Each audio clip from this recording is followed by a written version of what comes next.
এক শ্রেণীর ব্যক্তি আছে যারা বলে আমরা কোরআন মানি হাদিস মানি না। এমন মানুষ আছে না নাই? তাদের সঙ্গে প্রথম ডিল করবেন এটা দিয়ে যে ভাই নবীর ওপরে বা নবীদের ওপরে আল্লাহ সুবহানাহু ওয়া তাআলা কি কোরআন তথা কিতাবের বহির্ভূত কোনো ওহী অবতীর্ণ করেছেন কি করেন নাই? যে আল্লাহ নবীর 23 বছর জীবনী, নবুয়ত জীবনী, এই জীবনীতে জীবনে আল্লাহ নবী কখনো স্বপ্ন দেখেছে? যদি স্বপ্ন দেখে তো সেই স্বপ্নটা ওটাকে কোরআনে থাকবে না নবীর জীবনীতে আলাদাভাবে থাকবে? কোন দিকে থাকবে? যে মুসা তুমি তুর পাহাড়ের কাছে যাও, নবী মুসা তুর পাহাড়ের কাছে গিয়েছে, তারপর আল্লাহ কি দিয়েছেন? তওরাত দিয়েছেন। তওরাত দেওয়ার আগে আল্লাহ যে মুসাকে বলেন মুসা যাও ফেরাউনের কাছে দাওয়াত দাও, মুসা তোমার হাতে কি? আহলে হাদিস আন্দোলন বাংলাদেশ, আসুন পবিত্র কুরআন ও সহিহ হাদিসের আলোকে জীবন গড়ি। যারা পুরো হাদিস জগৎকে অস্বীকার করে, বলে আমরা হাদিসই মানি না, তাদের যুক্তি কি? তাদের যুক্তি হচ্ছে এটা, দেখেন ভাই কোরআন হচ্ছে পরিপূর্ণ, কোরআনের বহির্ভূত কোনো ওহী নেই। কিন্তু আমাদের আহলুস সুন্নাহ আহলুল হাদিসদের আকীদা হচ্ছে এইটা, ওহী কয় রকমের হয়, ওহী কয় ভাগে বিভক্ত, ওহী মাতলু আর ওহী গায়র মাতলু। ওহী মাতলু মানে সম্পূর্ণ কোরআন যেটা তেলাওয়াত করা হয়, আর ওহী গায়র মাতলু যেটা ভাবটা হচ্ছে আল্লাহর, আর ভাব সম্প্রসারণ করছে মুহাম্মদ সাল্লাল্লাহু আলাইহি সাল্লাম। এক শ্রেণীর ব্যক্তি আছে যারা বলে আমরা কোরআন মানি হাদিস মানি না। এমন মানুষ আছে না নাই? তাদের যুক্তি কি?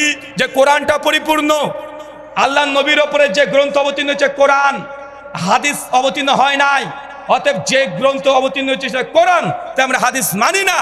এখন আমাদের সঙ্গে তাদের ডিল করতে হবে আলাদাভাবে। আপনি যতই তাদেরকে হাদিস থেকে দেখান যে ভাই দেখেন হাদিস আল্লাহ নবী বলছেন যে আমার উপরে হাদিস অবতীর্ণ হয়েছে, তারাকতু ফিকুম আমরাইন, আমি তোমাদের দুটো জিনিস ছেড়ে গেলাম, এই দলিলগুলো তাদের হচ্ছে দলিল না। কেন? কারণ তারা হাদিসকে অস্বীকার করে। তো যেটাকে অস্বীকার করে সেটাকে দিয়ে দলিল দেওয়া যাবে? দলিল দিলে মানবে না। তাই তাদেরকে দলিল দিতে হবে কোরআন থেকে। কোথা থেকে? তাকে কোরআন দিয়ে ইনশাআল্লাহ জবাব দেওয়া যাবে। চলেন তাদের সঙ্গে প্রথম ডিল করবেন এটা দিয়ে যে ভাই নবীর ওপরে বা নবীদের ওপরে আল্লাহ সুবহানাহু ওয়া তাআলা কি কোরআন তথা কিতাবের বহির্ভূত কোনো ওহী অবতীর্ণ করেছেন কি করেন নাই? তারা নিঃসন্দেহে জবাব দিয়ে বলবে যে নবীদের ওপরে আল্লাহ সুবহানাহু ওয়া তাআলা শুধু কিতাবই নাজিল করেছেন, কিতাবের বাইরে কোনো জ্ঞান দেয় নাই। এটা কাদের দাবি? কাদের দাবি? যারা হাদিস অস্বীকার করে তারা একদম প্রত্যেকের দাবি এটাই যে আল্লাহ সুবহানাহু ওয়া তাআলা নবীদের সঙ্গে যোগাযোগ করেছেন কিতাবের মাধ্যমে। কিসের মাধ্যমে? কিতাবের মাধ্যমে। তবে এটা কোরআনের আলোকে সম্পূর্ণ মিথ্যা। কেন? সূরা শুআরা আয়াত নম্বর 51 আল্লাহ পরিষ্কারভাবে জানাচ্ছেন যে কোনো ব্যক্তির জন্য এটা শোভনীয় নয় যে আল্লাহ সুবহানাহু ওয়া তাআলা মানুষের সঙ্গে যোগাযোগ করবেন ডিরেক্ট সরাসরি, বরং আল্লাহ যোগাযোগ করেন তিনটে কোয়ালিটিতে। কয়টা কোয়ালিটিতে? তিনভাবে। এক, আল্লাহ ডিরেক্ট নবীদের দিলের উপরে একদম ওহী অবতীর্ণ করতে থাকেন। দুই, পর্দার অন্তরাল থেকে। কোথা থেকে? পর্দার অন্তরাল থেকে। তিন, কোন ফেরেশতার মাধ্যমে। মানে আল্লাহ বান্দার সঙ্গে যোগাযোগ করে মাধ্যম কয়টা? আল্লাহকে দুনিয়াতে আসে, কথা বলেন, আল্লাহ দুনিয়াতে এসে কিতাব দিয়ে যাবে? আল্লাহ তো আসেন না। তো আল্লাহ সুবহানাহু ওয়া তাআলা তিনি যে ওহী করবেন, ওহী করে ওয়ে রাস্তা পদ্ধতি কয়টা? সূরা শুআরার 51 নম্বর আয়াত থেকে আমরা পাই তিনটা। এক, আল্লাহ ডাইরেক্ট ওহী নবীদের হৃদয়ের মধ্যে মানে মুখস্থ করে দেয়, সিনাতে দিয়ে দেয়। দুই, ফেরেশতা জিবরিল এসে কিছু কিছু ওহী দিয়ে যায়। তিন, আল্লাহ পর্দার অন্তরাল থেকে নবীদের সঙ্গে কথা বলে। উদাহরণ দিই আপনি বুঝতে পারবেন। আরেকটা কোয়ালিটির ওহী পাওয়া যায় সূরা সাফফাত 37 আয়াত নম্বর 2। নবী ইব্রাহিম আলাইহিস সালামকে আল্লাহ যে তার সন্তানকে কুরবানি করতে বলেছিল কিসের মাধ্যমে? জিবরাইলকে দিয়ে। জিবরাইলকে দিয়ে। কিভাবে? স্বপ্নে। তার মানে বোঝা গেল নবীদের স্বপ্ন এটা আল্লাহ সুবহানাহু ওয়া তাআলা নবীদের সঙ্গে যোগাযোগ করার মাধ্যম। মানে নবীদের স্বপ্ন এটা ওহী। যারা বলছে যে নবীদের সঙ্গে শুধুমাত্র আল্লাহ যোগাযোগ করে কিতাবের মাধ্যমে, তার মানে এই এক আয়াত থেকে প্রমাণিত হচ্ছে যে না, আল্লাহ বান্দার সঙ্গে যোগাযোগ করে টোটাল 4টে মাধ্যম। কয়টা মাধ্যম পাওয়া গেল? 4টে। এক, ফেরেশতা। দুই, স্বপ্ন। তিন পর্দার অন্তরাল থেকে, আর 4 নাম্বার ডাইরেক্ট আল্লাহ ওহী দিয়ে দেয়। এই 4টে পদ্ধতি। এবার যারা হাদিসকে অস্বীকার করে, যারা নিজেদেরকে দাবি করছে আমরা আহলে কোরআন, তাদের পাল্টা প্রশ্ন করেন, বলেন তো ভাইজান আমাদের কাছে যে আল কোরআন এসেছে এটা কে দিয়েছে? বলবে জিবরাইল এসে দিয়েছে। সূরা শুআরা আয়াত নম্বর 194 থেকে 195। তার মানে বোঝা গেল আল্লাহ বান্দার সঙ্গে যোগাযোগ করে 4টে পদ্ধতিতে, কিন্তু কোরআন অবতীর্ণ হয়েছে মাত্র একটা পদ্ধতিতে। কয়টা পদ্ধতিতে? কয়টা? আরে একটা। আরে কোরআন তো জিবরাইল এসে দিয়েছে নবীকে, আল্লাহ নবী হিফজ করেছে, সাহাবীদেরকে মুখস্থ করে দিয়েছে। তো কোরআন অবতীর্ণ হয়েছে তো একটা পদ্ধতি, এখনো 3টে পদ্ধতি আছে না নাই? আছে না নাই?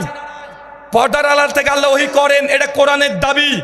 যদি বলে না আল্লাহ নবীর সঙ্গে আল্লাহ মানে পর্দার অন্তরাল থেকে কথা বলেনি, তাহলে কোরআনের এই আয়াতকে তারা কি জবাব দেবে? আল্লাহ নবী যে পর্দার অন্তরাল থেকে কথা বলেছে তার জ্বলন্ত দৃষ্টান্ত সূরা বনী ইসরাঈল আয়াত নম্বর 1, যেটা মেরাজে গিয়েছিলেন আল্লাহ সুবহানাহু ওয়া তাআলা আল্লাহ সুবহানাহু ওয়া তাআলার সঙ্গে নবী কথা বলেছেন কি বলেন নাই? আরো জোরে কথা বলেছে কি বলে নাই? কিসের মাধ্যমে বলেছে? পর্দার অন্তরাল থেকে।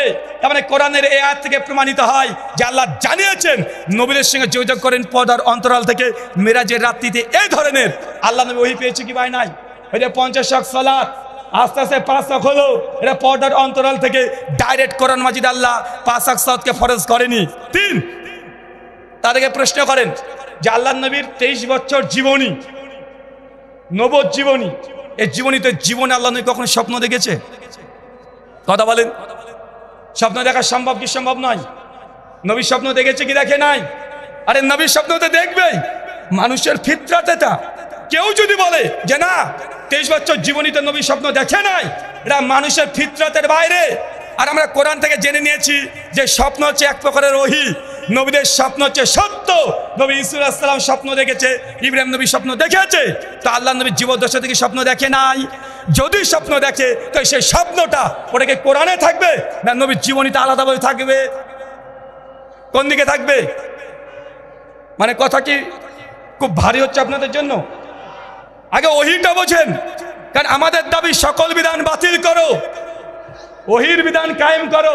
কিন্তু কেউ যদি বলে আমরা 1 প্রকার ওহী মানি, বাকি 4 প্রকার ওহী আমরা মানি না, তো তাদেরকে জবাব এটাই যে আল্লাহ নবী 23 বছর জীবনীতে অবশ্যই নিশ্চিত তিনি কোনো স্বপ্ন দেখেছেন, আর সেই স্বপ্ন সেটা কোরআনে কখনো থাকা সম্ভব নয়। এটার জন্য আলাদা কোনো গ্রন্থ লাগবে, সেটাকে আমাদের ভাষাতে আমরা বলি হাদিস। কি বলি?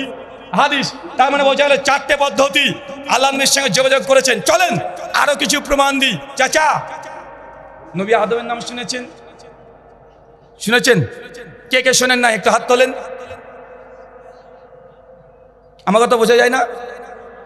নবী আদম আলাইহিস নবীর নাম কে শোনেন নাই? তারা একবার হাত তোলেন। কি রে ভাই, সবাই শুনেছেন তার মানে? আচ্ছা, তাদের দাবি কি?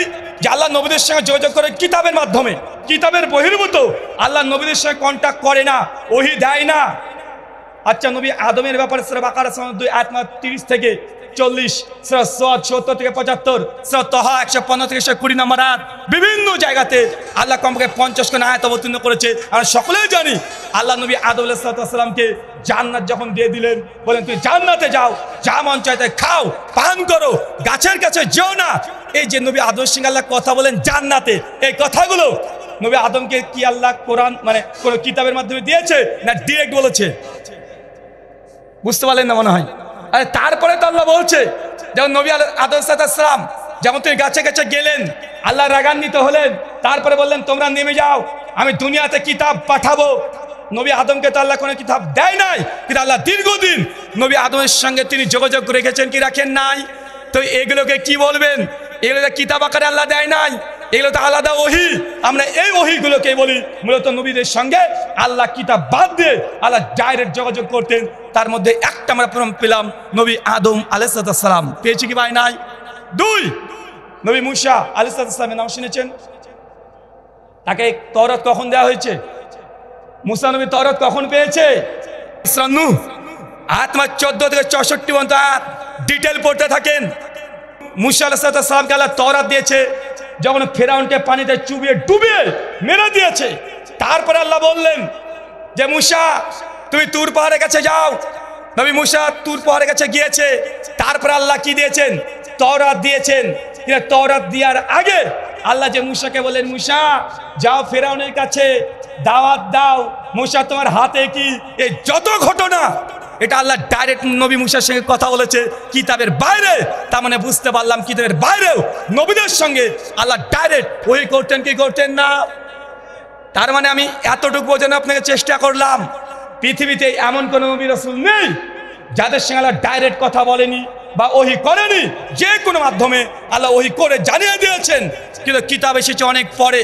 তো এটা যদি হয়, নবী ঈসা আলাইহিস সালামের জীবনী পড়েন, তাকেও দেখবেন তার নবুয়তের আগেই আল্লাহ সুবহানাহু ওয়া তাআলা এমনি তিনি কথা বলেছেন, বিভিন্ন রকম ফেরেশতা পাঠিয়ে তাকে জানিয়ে দিয়েছেন।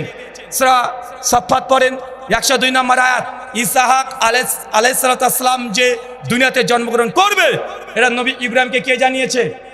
ফেরেশতার মাধ্যমে। তার মানে বোঝা যাচ্ছে ফেরেশতার মাধ্যমে যে ইসহাকের জন্ম হবে, নিঃসন্দেহে সহিফায় ইব্রাহিমে আল্লাহ অবতীর্ণ করেনি। এটা গ্রন্থ ছাড়া আলাদাভাবে যোগাযোগ করা এতগুলো ঘটনা, যে কোনো নবী, শুধু জাস্ট নুক্তাগুলো আপনাকে বের করে দিলাম। এখন জীবনী যখন পড়বেন তখন আপনি নিজে বুঝতে পারবেন যে আল্লাহ বান্দার সঙ্গে কিতাব বাদ দিয়ে আল্লাহ যোগাযোগ করতেন। আল্লাহ সুবহানাহু ওয়া তাআলা তুমি আমাদের বোঝার তৌফিক দান করো। সকলে পড়ি আমিন।